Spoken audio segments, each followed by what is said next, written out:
Hello, we're the couple who couldn't afford to buy a house, so we decided to build one ourselves for less than $100,000, and you can too.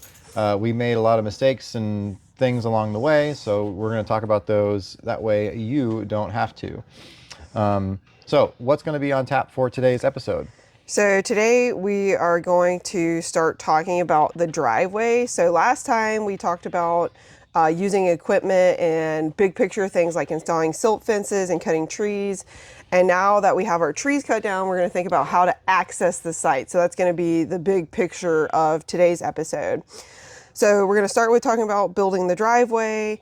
Then we're going to talk about power again. So just a brief overview of the temporary power, places to store things on site, and then how can you access a site? We, again, have a unique situation where we're living in a forested environment that's very sloped. Mm-hmm. So we'll tell you how we kind of got all of the materials on site at the very end of this episode. So yeah, I would just add on to that. If you're planning to build in like a really nicely manicured subdivision that already has all of that site work prepped, and all you have to do is just start building the structure, none of this really is going to apply to you. This is for people that have a piece of land that you got to really make it work. We're like we said, we're going to be building a retaining wall.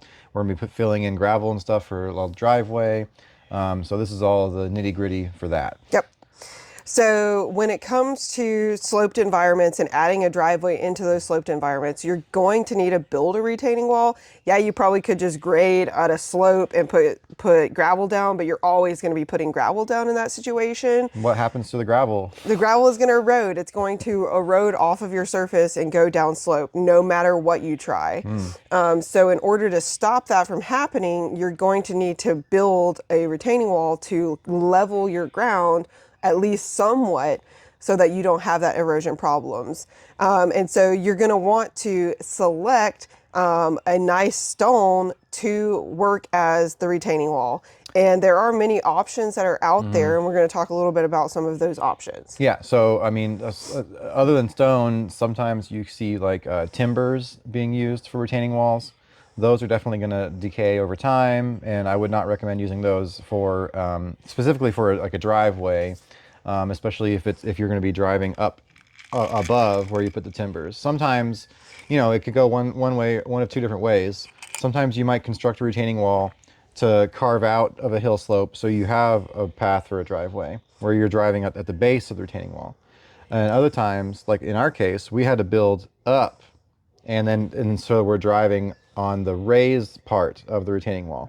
And so what that means is all of the pressure from our vehicles and other equipment and other things that's happening up on the top, all that pressure and force is going to be trying to push out on those blocks.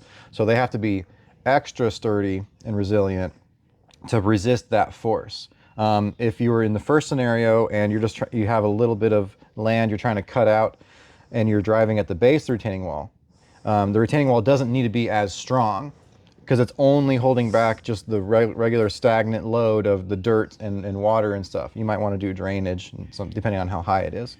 In our case, we needed our wall to be as strong as possible. We were driving heavy equipment down and around that near the edge of that retaining wall. And so it has to have maximum force. So in that case, you need a big, strong block wall, and you can go a few different ways.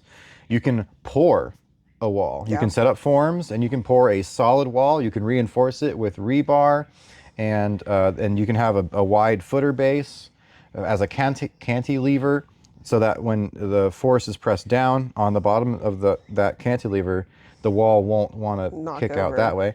What we did was we got 18-inch blocks, and I think they're called gray stone blocks. They're at our local stone and hardscape supply in town.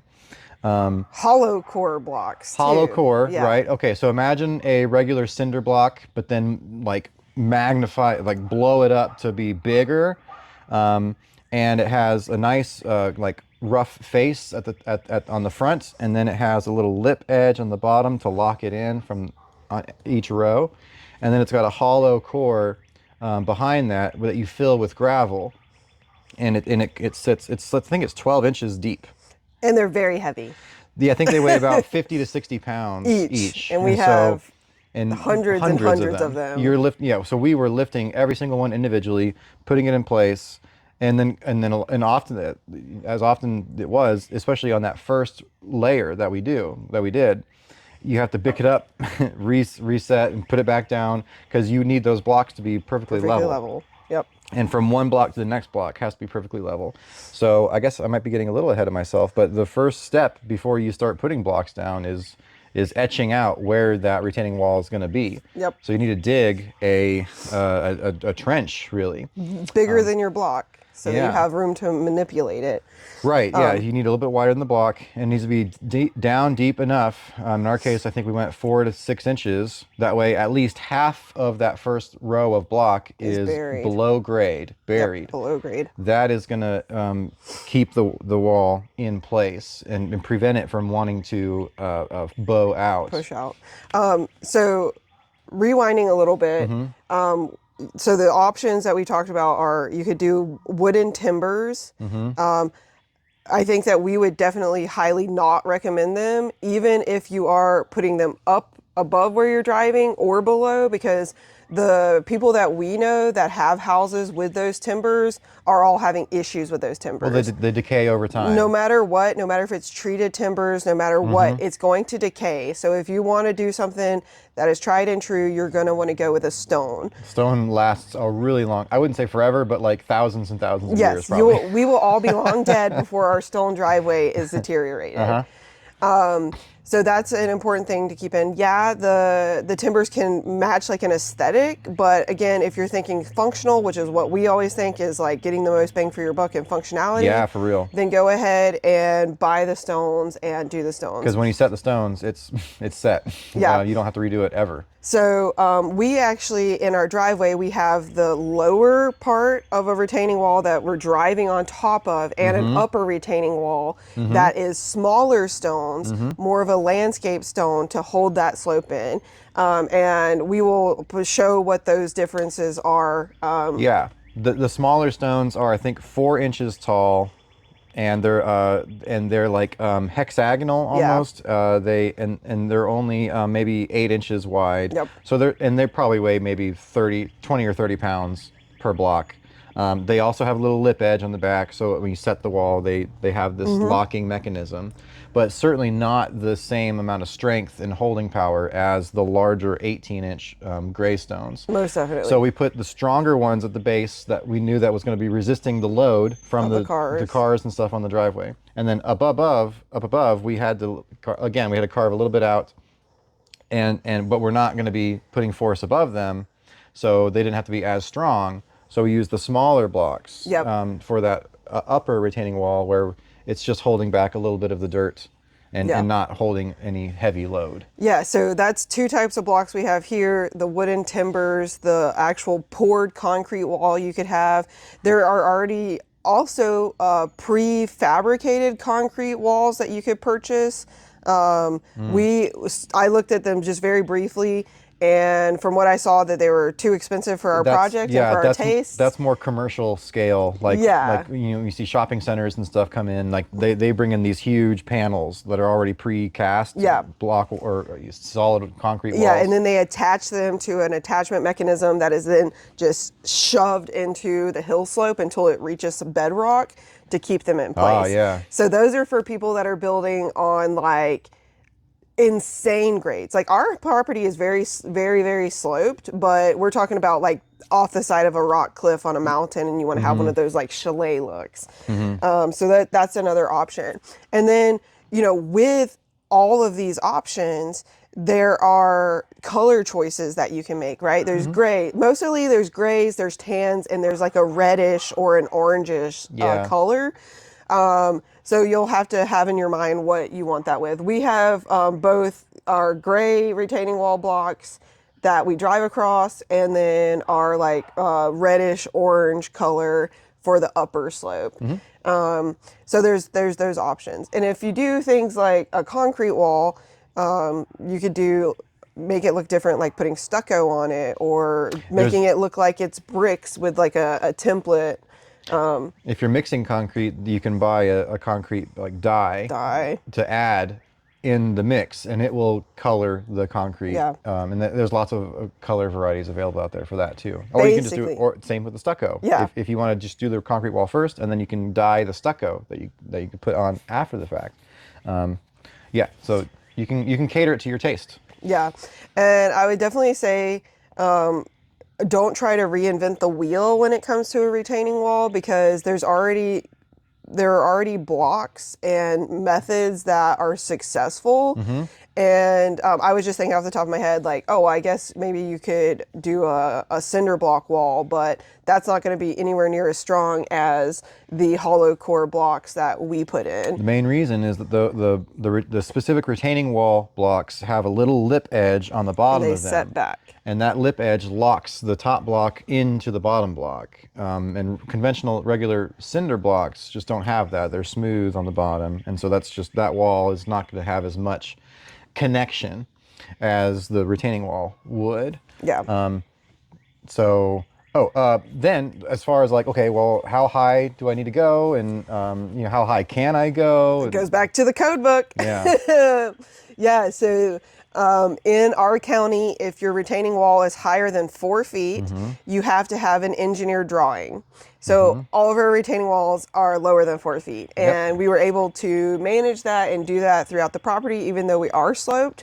And that was a big relief, because an engineer drawing, that's more money.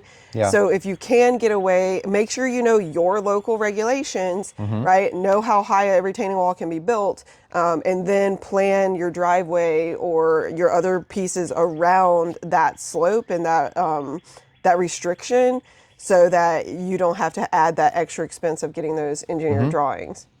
Do we want to talk about the backfilling process or any of that yet? Yeah, so that's kind of like the big takeaway of retaining wall materials. Go to your local hardscape supplier. They're gonna help you out. They're gonna give you the suggestions, and go ahead and become friends with them as soon as you're becoming friends with your local building supplier.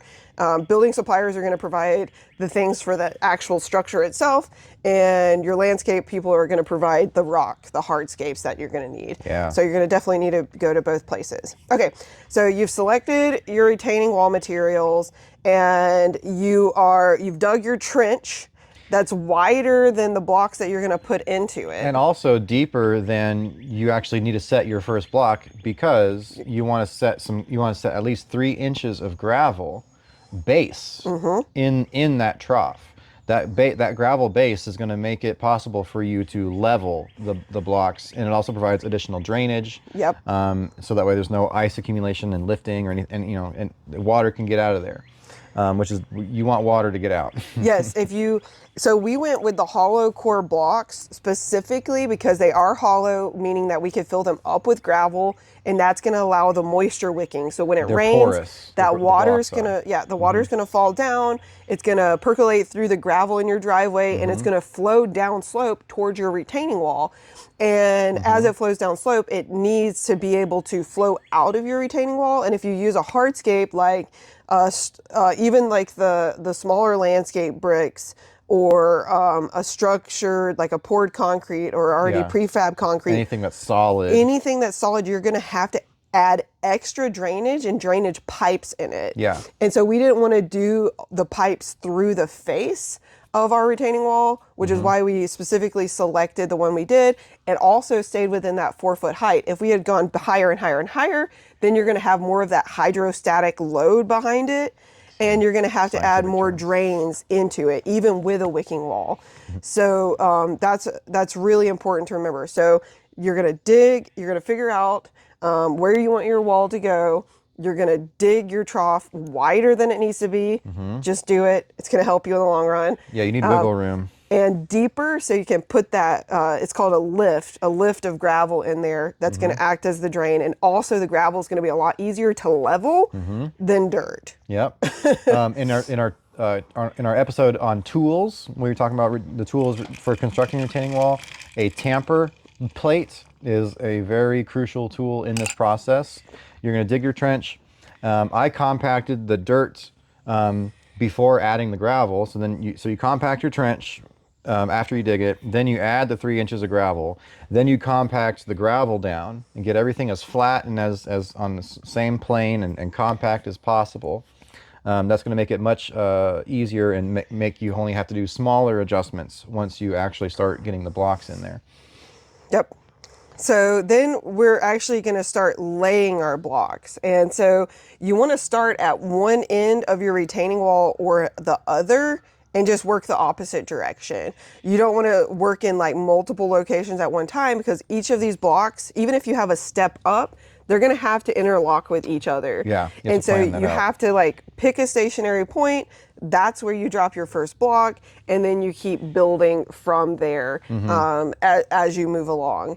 And for us, because we are on the steep slope, we were building the retaining wall and also backfilling the retaining wall simultaneously. Yep. So you want to talk about like the lifts and how to like compact behind? Yeah, so you want to set your first row and have that first row perfectly flat and level. And you can use a lot of tools to accomplish that, to check for it. Obviously, a bubble level or like a 4-foot level, and then you have the smaller like 6-inch or 8-inch level.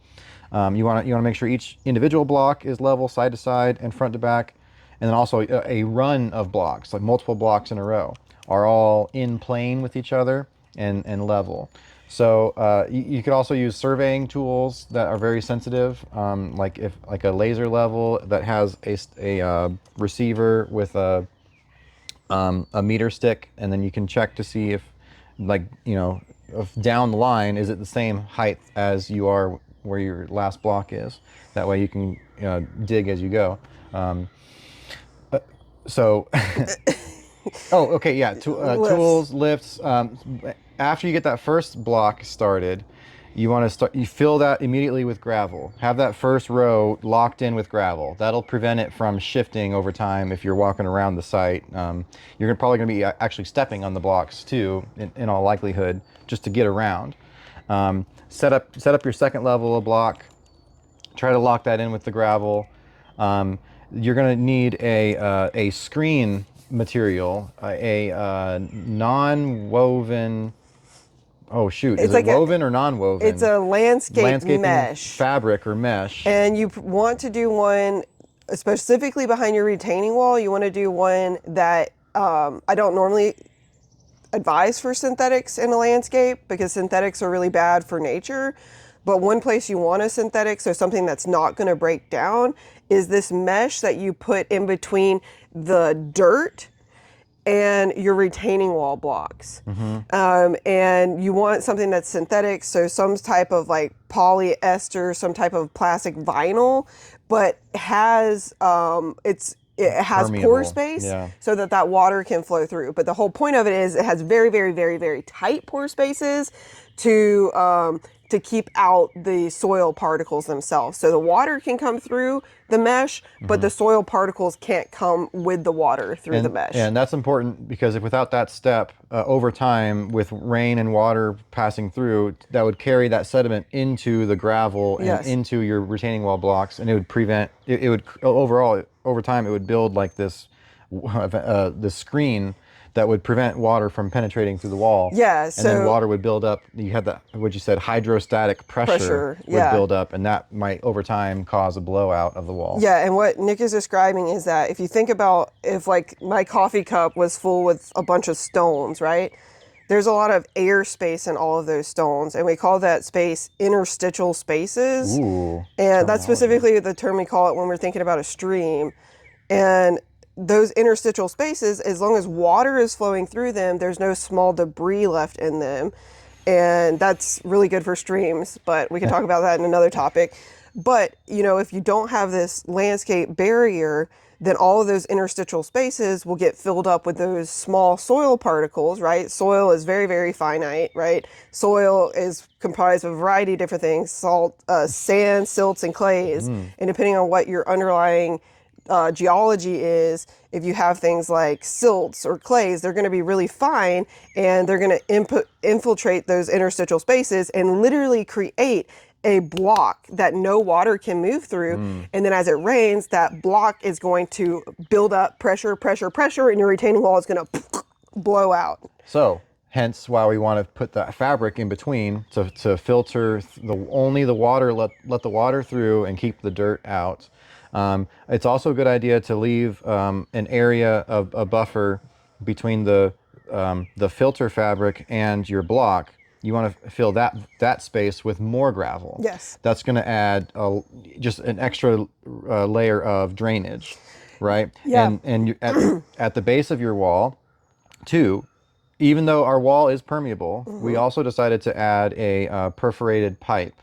And you can get them in a couple of different ways, and then they have different sizes depending on how much water you think you're dealing with. We went with a 4-inch perforated pipe, and it's in a sock. It's called a sock, which is just like another the kind of landscape material that's wrapped around that drain pipe to, again, stop as much soil from running through it as possible. You can get the pipe. You can get it without the sock. You can get it with the sock. The price is basically the same. Yeah. From what we experienced. So that is helping creating an expressway for water to go on and get out. And then at the very end of our wall, we had it turn out, and it exits at the very corner base of the wall.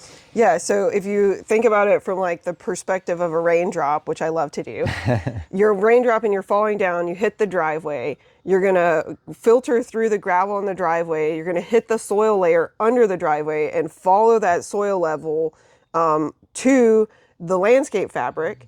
Then any soil that's with that water is gonna kind of fall out as the water goes through the landscape fabric. And then that water droplet is going to fall into this trough that's behind the retaining wall of rocks, right? It's going to filter down through the retaining wall of rocks, and it's going to enter our drain and exit out. But if it keeps raining, right, as all of these water droplets are trying to enter the drain could fill up. And as it fills up, then the water can then flow through the actual retaining wall itself. Right? So there's multiple escape routes for the water, so you don't have to worry about that actual blowout happening. And I say this, and if you're in Western North Carolina, you should hire my business, Indie Ecosystems LLC. Shameless plug. I do erosion control and help homeowners with water management on their property. So hire us. It's really fun to think about. But it's also such a vital process, because if your retaining wall blows out, you can't access your home site. There's so many things that go into it that it's really important to get it right the first time. Oh yeah. So we have our mesh up, we have our fabric, we have our drain in place, we have a layer of gravel above that drain, behind the blocks, and we're ready to start backfilling dirt behind the fabric. Yes, okay. And so we're thinking, so we have one row down, we have our drain behind that row, and now we're building up, right? So we're gonna have to start building up. And it gets complex because you're having to do multiple things simultaneously. You're building your wall, so you're adding your blocks, you're making sure they're all level. You are making sure the landscape fabric is still in the right place, and you're making sure that rock can go between the landscape fabric and the block wall, and between the landscape fabric and the dirt that's already compacted, you're going to add more dirt in. Yep. You can't do one without also doing the other, because the dirt's going to start pushing over where the gravel should go, or the gravel will start pushing into where you want the dirt to go. So to have if you want your fabric, in a vertical orientation, you kind of have to fill in gravel here, gravel, dirt, back and forth in really small lifts. Yeah. So we do, I think it was recommended 4-inch lifts. At so most, yeah. Every 4 inches that you lift, which means backfill, lift and backfill are used simultaneously here, or not simultaneously, but they're synonyms with each other, not antonyms. They're synonymous. We're using them at the same, right? So you're doing this, and you're doing it, basically 4 inches, so that's about every half a block. So you're going to lift twice every block that you put down. Exactly. I'm looking at our retaining wall now. It's 1, 2, 3, 4, 5 blocks, so that's 10 lifts. Plus the 6 that's kind of halfway mostly buried. Yeah. And a lift, by the way, you put the dirt in there, then you take your tamping pole and you tamp all of it. And this is the entire length of your wall section that you're doing. If your wall is 100 feet in its run, then that 4-inch lift is 100 feet long, and you have to tamp down that entire 100-foot row. That's a lot of work. It That is. tamping rod, that thing is heavy, and this motion is doing- going to wear out your muscles. So another a machine that might help you out with this is called a tamping plate or a vibrator plate. It's this big heavy thing that kind of you kind of walk behind, and it drives itself a little bit. It has this big foot, like a metal concrete or no metal foot and it vibrates like left and right and up and down, and it helps compact everything. And you kind of just like, as it vibrates, you can kind of push it along. You try to steer it, yeah. And Yeah. I mean, that's also a very good first test if your retaining wall is going to hold up, is if they can take that vibrating plate as you move along behind it. Yeah, so that was kind of fun to drive at times. Yeah. And that helps you really smooth things out as you're going as well. That's another piece of equipment. I don't remember if we talked about it in tools, but that was another piece of equipment that you could rent from a rental company. Yes. But my dad has a friend that had one that let us borrow it. And we had it, I think we had it for maybe a week to tamp the whole driveway. Yeah, we had it, and we used it a lot. I remember that. We use it a lot, in the driveway. We pounded the soil down in the driveway. Yep. Okay, so first thing there, you have first layer, you have your drain pipe, you have your landscape fabric, your rock, your soil, you're doing these lifts, right? Yes.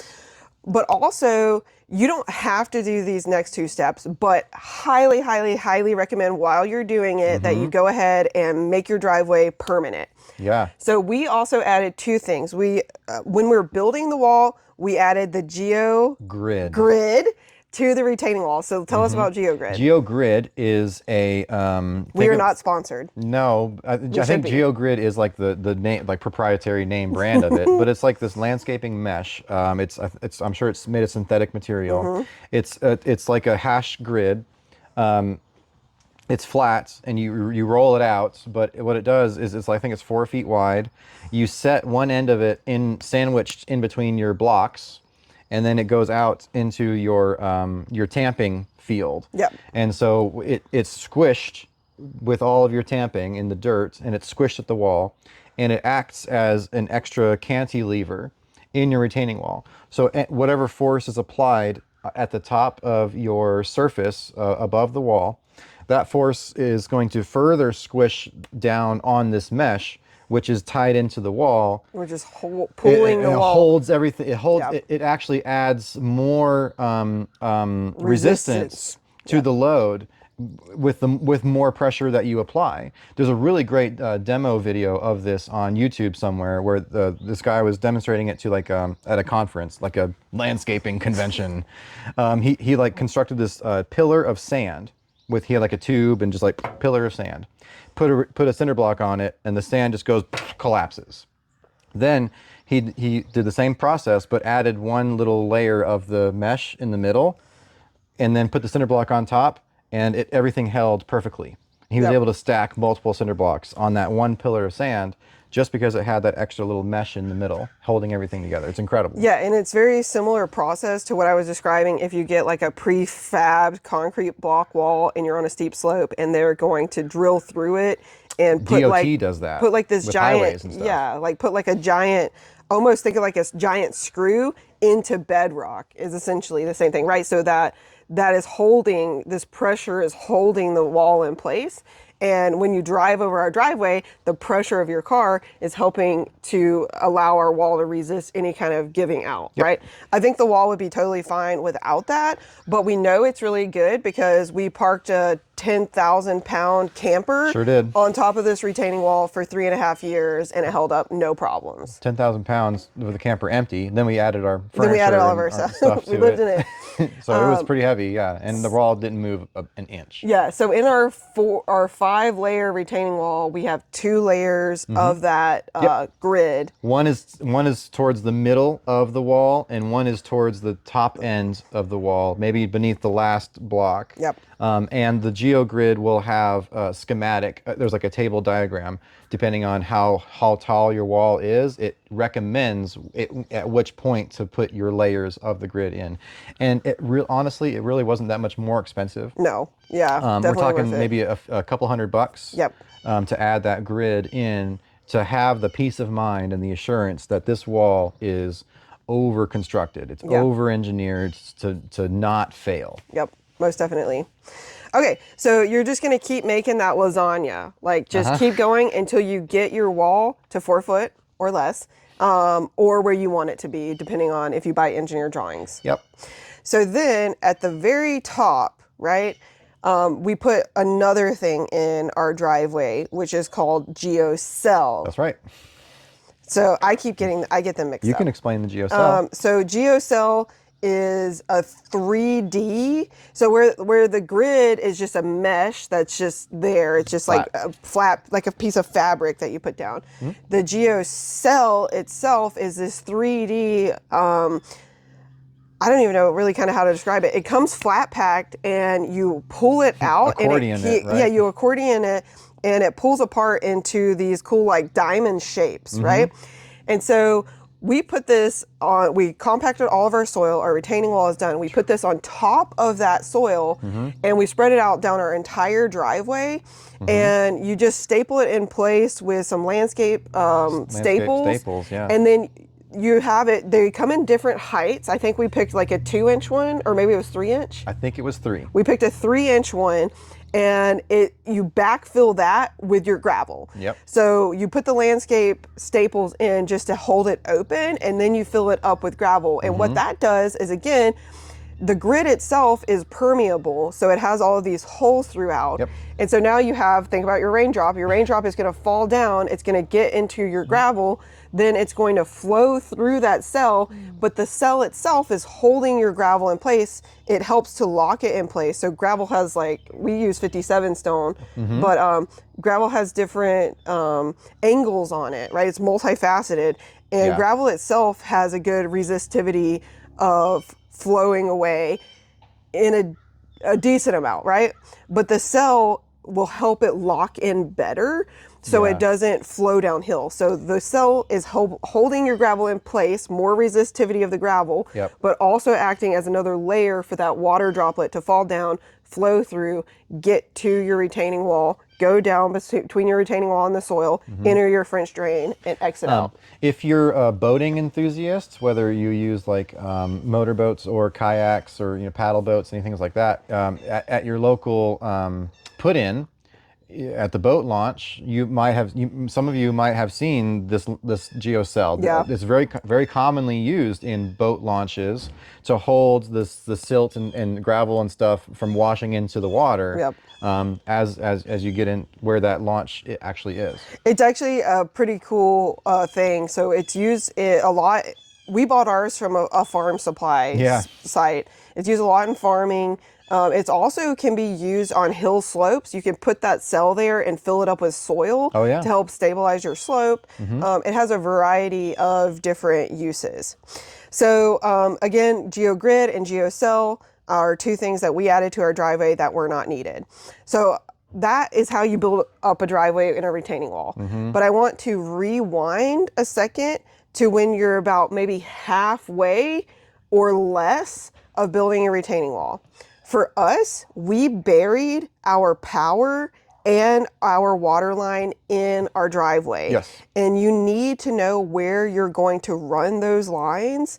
You might also have sewer. So water, we have fresh water coming down our driveway and power coming down our driveway. Yep. And our sewer goes somewhere else. But you might have the trifecta, all three. And if you're clearing a piece of land that's really hard to work on like ours, and you've already cleared the driveway, it makes most sense to put those utilities under that space that you're already working. So again, that you reduce the amount of damage that you're doing ecologically to your landscape. Sure. So at this point, we had thought about where those lines were going to go. And are we going to dig it by hand? And then we rented a ditch witch because I do not want to dig things by hand. Yeah. But we laid out where it was going to go. We dug. Depending on your location as well, building codes are going to help you with how deep you need these lines to be. Oh yeah, especially like what climate you're in with frost lines, with your water supply line, you want that buried as deep as it needs to be to prevent it from ever freezing. And so in Western North Carolina, our frost line is only 12 inches.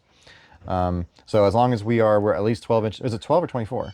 I think it's 12. I think it's 12. Only 12 inches. But if you're in a more northern climate, yours is going to be maybe 24, Deeper. 36 inches. I mean, I've heard, especially a lot of people that live out in the Midwest, it's pretty far deep down. So you want to make sure you get that where it needs to be. Know your building code. Yeah. Yeah. So I'll also say taking points, so either GPS coordinates or very, very good notes that are detailed, where you lay those pipes are going to be really important, because later we also had our internet ran underground down our driveway, and was able to articulate to them where they could dig, and that's also important. So taking good notes along the way. Yeah, to be able to locate in the future, because something might eventually happen.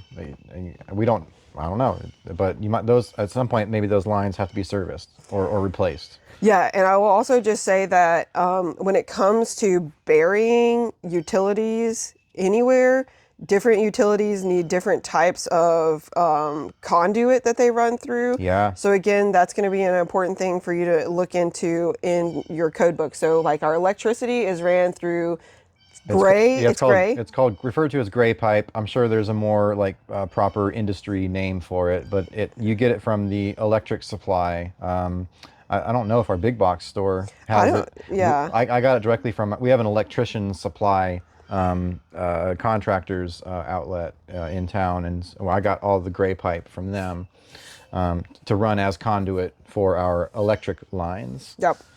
So that, and then we have Schedule 40 for the water line that's ran through there, and then we have another line inside that line for extra protection for that. Oh yeah, we kind of ultimately used. We thought we were going to run sewer up the driveway at first, and so we had Then that changed. The 2-inch pressure pipe, because it's actually going uphill. We would have to pump it up. Then later we decided to just use that 2-inch line as a conduit to run our water supply in. So we just kind of we pushed the flex poly PEX with the PEX pipe for our water supply through that conduit to get to our house.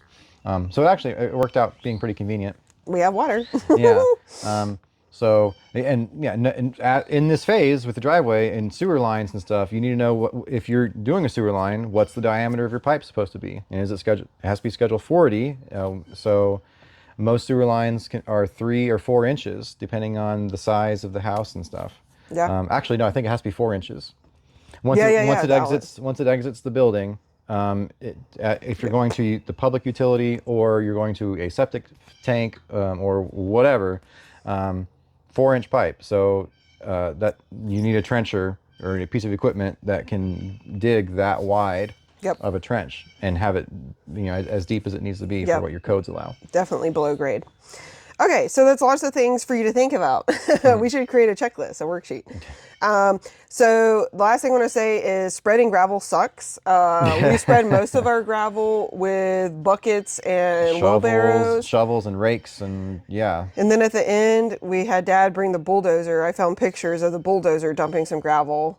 The mini one, yeah. I mean, you still drive it. I think it's a skid steer. I think the skid steer. But he had the big bucket on it, which helped a lot. So he was scooping big bucketfuls of gravel and laying it out, and that was really that went by really quickly. Yep. And he also used it to help make sure everything was smooth afterwards too.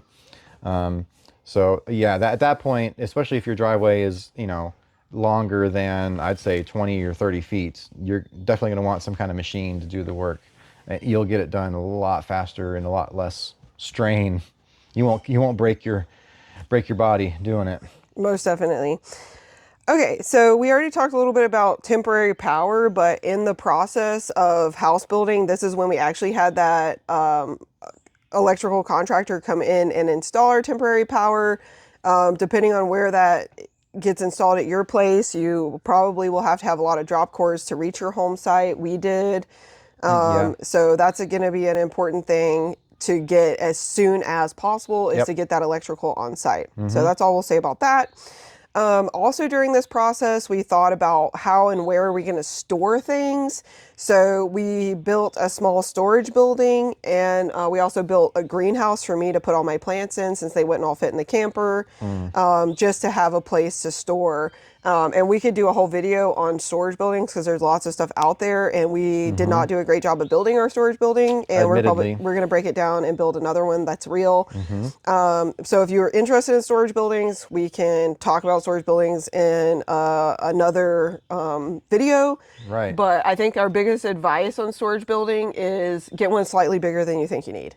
Yeah, do a good job building it. You're going to be acquiring a lot of tools during the process, whether you buy them yourself, whether you rent them, whether you borrow them from friends. And tools take up space. And if you're just if you're if you're homesteading, basically, and you're just out there, you don't want all of those tools to just be left out in the open. You want to protect them from the elements, especially power tools. So you need some kind of method of storing them while you're in the construction phase. And so yeah, a storage unit of some kind is highly recommended, and you want to do it right. And we did it okay, and it's lasted for a few years, but it's definitely showing signs of weakness and where we didn't quite do things exactly as we should have. And yeah, like Destiny said, get one that is big enough that you can house all the stuff you currently have, plus it has a lot of extra room for the stuff you might pick up in the future. Yep, definitely. All right, so the last thing that we're going to talk about in this video is a thing that we built to get things on site. So we built our driveway and then immediately put our camper into the driveway. And we're going to start our next video about moving the camper onto the property. So the nice access point that we built was taken away immediately by putting our camper on it. The way we put our camper right in between the road access and where the house was going to be. So it was like a physical block. Yeah, and being on a slope and having a retaining wall, there was really no way to even maneuver really around the camper because of how tight our space is. So we had to figure out a way to access the site with all of the materials that we're bringing in, retaining wall blocks, buckets of Lumber. gravel. And Nick came up with what we call the ramp. The ramp. Yeah, so we have a cul-de-sac at the road level at the top of the property, and then the grade immediately drops from there to where we put the house site at. It's about like a 45-degree slope, at least, maybe steeper. And so I cleared a patch on the other side of the house site. I cleared an alleyway, a corridor, and I put up some posts, and I tied those posts together with some 2x4s and put some plywood on top, making a sliding like access ramp. So where we can just like throw pieces of wood and lumber and other materials down that ramp. And that's actually how most of the cinder blocks made it down when we started doing the foundation of the wall. We just slide the cinder blocks down the ramp, and someone was at the base of the ramp collecting them and putting them in place. Yep. It was one at a time. One block at a time. It definitely, if we had not built that, I don't know what would have happened. It probably would have been like 8 years for the house build. But that was definitely a good thing. It's very, very steep ramp. So, you have to kind of like watch out when things come flying. It's coming in hot. Not OSHA approved. Things just come flying down the ramp, and yeah, that's the whole story. I'm sure there's videos. I'll see if I can find a video to pop in here for you all to watch. Down if it works.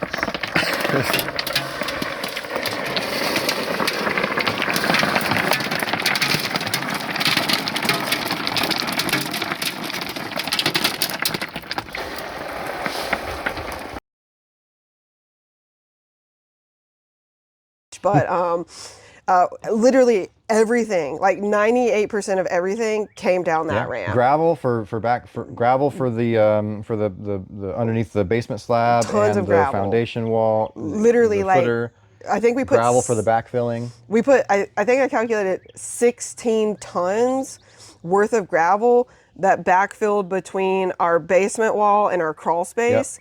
And that was 16 tons moved in 5-gallon buckets down that ramp by the two of us. Every single ounce of it was shoveled from a pile into a bucket, hoisted down with like rope and a strap or whatever, hoisted down the ramp carefully through the bucket. The person then at the bottom picks it received, up, dumps it in the into a wheelbarrow, and you do that until the wheelbarrow is full. and then wheelbarrow goes and dumps it where it needs to go. Yes, so 16 tons delivered that way. Yeah, and it was, I think we did that, most of that work was, in August. yeah, in some of the hottest time of the year. So we had like mandated 15-minute breaks every hour. Yeah. Where we would sit in the shade and drink water and Contemplate why we were doing this. And you just put your head down and you just go and like bucket after bucket after bucket after bucket. And just know and the only thing that kept us going in that process from quitting was we're doing this for us. Yeah. We're not doing this for anybody else. No, I would not.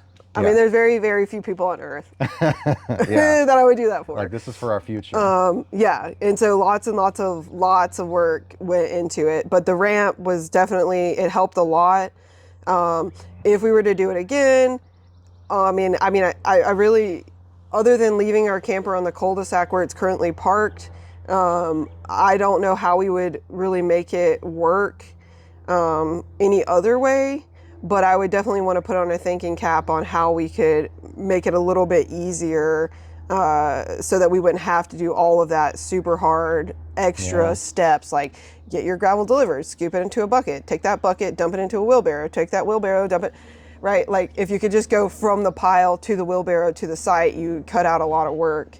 Not even like if you have the extra money in your budget to have more machines to have that excavator on site a little bit longer and using the bucket on the excavator or skid steer or whatever to do most of the moving for you, that can save you a lot of labor, fatigue and everything and just like time.